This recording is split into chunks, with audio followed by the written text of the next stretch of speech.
उसका 20-19-23 आयत तक। उसी रोज हफ्ते के पहले दिन शाम के वक्त जब उस जगह के दरवाजे जहां शरीफ जमा हुए थे यहूदियों की खौफ से बंद थे, यीशु आकर बीच में खड़ा हो गया और उनसे कहा, तुम्हें सलामती हासिल हो। और ये कहकर अपने हाथों और पसली को उन्हें दिखाया।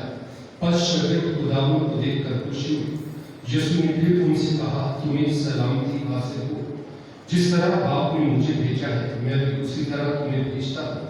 उसने ये कहकर उन पर फूंका और कहा कि तुम प्रबल पुरुष लोग, जिनके गुनाह तुम माफ करो उनके माफ किए गए, जिनके गुनाह तुम कायम रखो उनके कायम रखे गए। अंजील मुकद्दस के वसीला से हमारे गुनाह माफ किए जाए।